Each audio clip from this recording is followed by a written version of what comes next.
Tesseract. I haven't quite used it yet. This is the reverse view. I am actually in real life facing this way. This is the real me.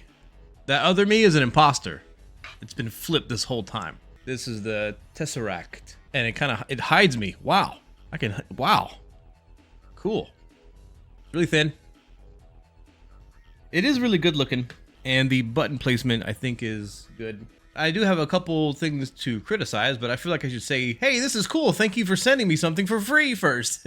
They sent it to me a long time, but I just haven't really got around to it. I've been playing like Third Strike, and I just got back into playing this. I was playing on regular hitbox. So I like the button placement. I think this is great for DI. This button over here. This one's good for drive impact. It does take a bit getting used to for this particular button. I haven't used anything that has this yet. And what happens is my brain, it's so strange. I think that this is left, and this button right here, even though my fingers are here, I keep thinking this is down.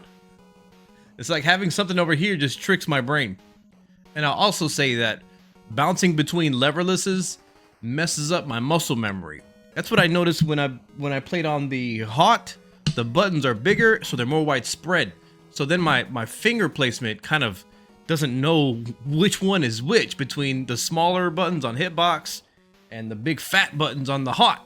So going back and forth is kind of challenging. And I don't think I can fairly give a review on how good these buttons are, like this one and this one, because I'm just not used to it. So there's a lot of things going on. It'd take me a couple days to get used to it.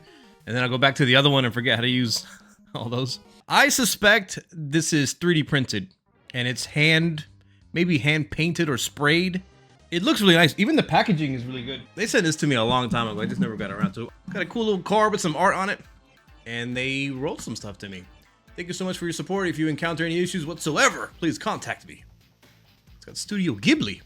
Cool. The other thing is the menu options are on the left side with your left hand rather than the right. So that also makes my brain fart. How much does this one cost? So here's the Twitter. Tesseract with an A in it. GG. And there it is. It's out of stock. The presentation's great. I think this size leverless, I can't be a fan of. Like, they're too small for me personally. They get the job done. But I like something that I can put, firmly on my boomer legs. This, I think I require a desk. It's about the same size as the snack box though, I believe. Probably. It's actually smaller a little bit. The snack box covered it up. It covers it up just by a little bit. Here's the hot super mini. There's that one. Smaller, of course. I don't know if you can hear the buttons or not, but this is what these sound like. I guess that's what we do. I just messed around with it for a few minutes. There's one thing, it's like a really nitpick of mine. The sound of the button can not match the input, which is probably negligible. If you're just pressing the buttons hard enough, it doesn't matter. But let's see, if I hold the button down, I can release it before the click happens. Right there. The click hasn't happened. And there's the click. You probably can't hear it. So really fine detail, but it doesn't do that. Clicky switches will do that? I guess so. But that kind of messes me up because I feel like I have to wait for that click. Like I'm waiting for that click to happen. And maybe also it feels like it takes more pressure to press it down and probably more pressure to release it too. So that may impact, like we're talking a frame, frame and a half. It could impact how quickly you're able to press the button down. But I'm just thinking out loud. It may be it might not have an impact at all. Another thing I notice is when you slide on the other leverlesses, like the hitbox, the snack box, there's nothing to catch your finger on the way there. But with these button types, you see they're tall, so it's harder to slide with these. You can still do it, but because they're so, I don't know if I can get the right angle like this. You see that? I know it's upside down, but they're tall. I don't really use slide anyways, but I know people do. Seems like it'd be harder to do it with this, but it looks really pretty. Can you even really double tap both of those? Yeah, sure.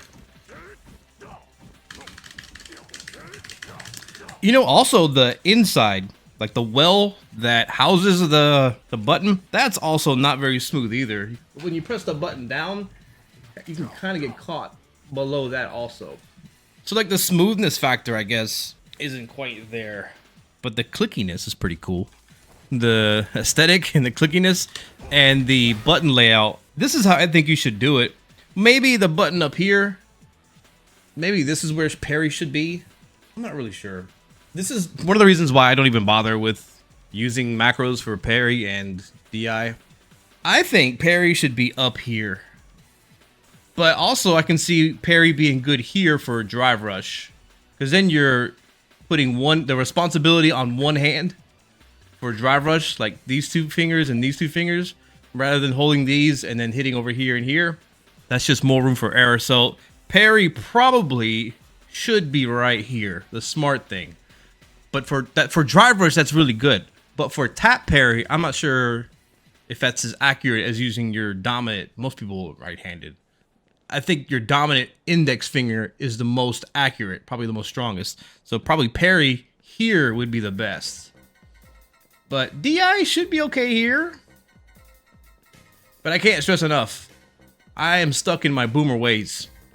All these buttons, using leverless buttons in the first place is already something that's like, oh, okay, I'll concede, I'll do that. But doing more buttons over here and here, you have to really push my buttons to get me to use these, and then to start using stuff over here and here, it's hard. And I feel like Street Fighter 6 is a game that you have so much on your mind anyways. You're thinking of so many different options that could happen that are barely reactable. I can't be fiddling about with my hand placement. But maybe that is a skill that I should, focus on and learn more. I was learning how to use DI with my pinky at one point, and I've kind of since abandoned that. But that's pretty much it. Oh, and I just noticed the backside doesn't have anything to keep it in place. I didn't see anything in the box that you can stick onto it to kind of hold it there. I mean, you just buy one. They're pretty cheap. So I got to put it on a desk, but it's still going to be slipping and sliding. Got to put it on a mouse pad or something. Okay, so